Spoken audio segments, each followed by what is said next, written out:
You are watching UCAP News, the weekend edition with Robert Buffum. Good evening, thanks for joining us. It was chilly this morning, but some cold weather couldn't put a dent in the fun being had today at Bud Miller Park. The 15th annual Optimist Kids Day filled the area with happy and festive sights and sounds. Last year's event was rained out, but this time around the place was buzzing with kids. It's been pretty non-stop since about 11 o'clock. We've been going hard and we still got lots of burgers left to go yet, so we're looking at probably another hour or so.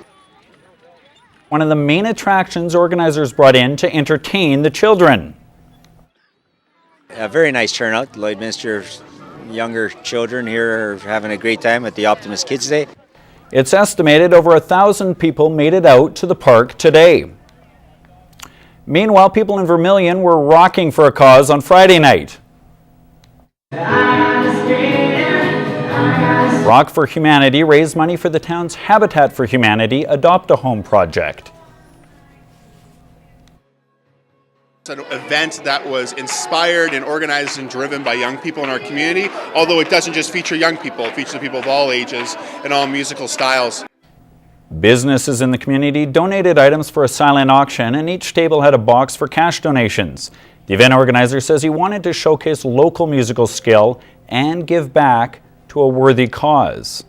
We thought we'd show Vermilion what kind of talent we have, and also the multiple other bands in our community and outside of our community, and also showing love and compassion towards others. In the end, Rock for Humanity went above and beyond its fundraising goal and collected over $6,000 at last night's event. Well, be on your toes. Be ready to be surprised. A flash mob struck yesterday and it might strike again.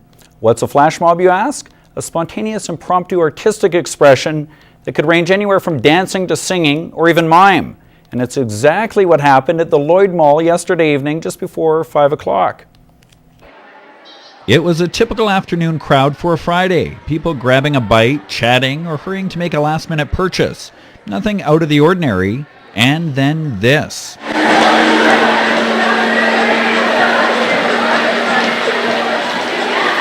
Students from Bishop Lloyd Middle School rehearsed this routine for the upcoming Arts Without Borders Festival. Just at our class, a couple times a week at noon hour, we would get together in a classroom and we'd just dance.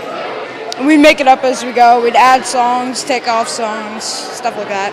These energetic kids plan to put their talent on the line at the upcoming street festival. Organizers haven't ruled out another flash mob, but for starters, they're glad their students had a chance to practice their new skill. This flash mob is one of the ways we are advertising the Arts Without Borders Festival, and especially the art market, which is going to be happening on Saturday, June 11th, in Atrium Centre in downtown Lloydminster.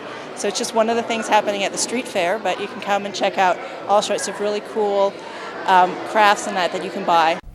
Well, Arts Without Borders is gearing up to take over the city, and as we saw earlier, the kids were storming Bud Miller Park earlier today. Lloyd FM's Heather Klagas has all the details on this week's What's Happening.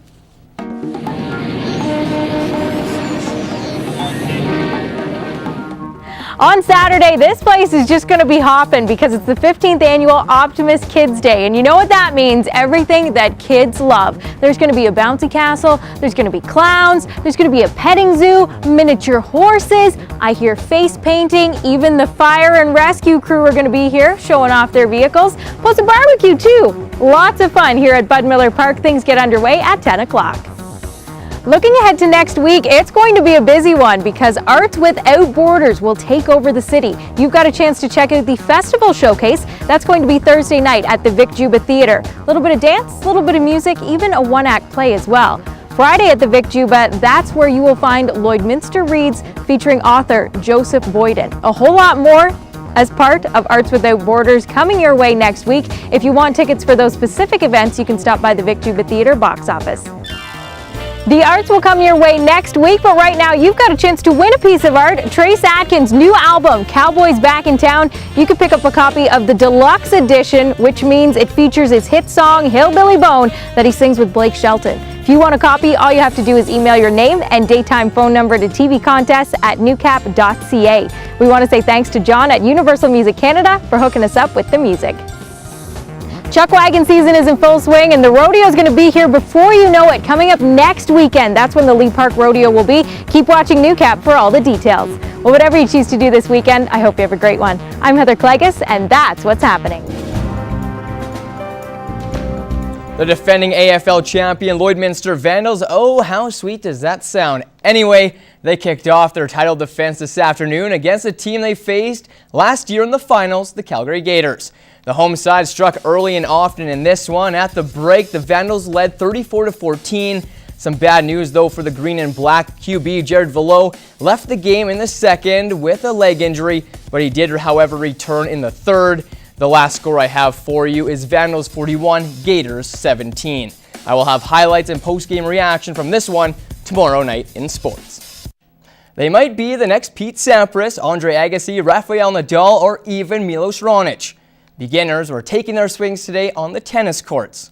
Over 20 players ages 6 and up were learning the basics and getting in some of their first competitive matches. This being the second rookie tour of the season. We're going to have 4 of them this year. We'll have one more in the end of June, and we'll have one in September. The reaction on their faces say it all. Just playing with each other, they kind of feed off each other, and the competition's good, and it's great. And that's all the time I have for news, weather, and sports tonight. Have a good evening, everyone.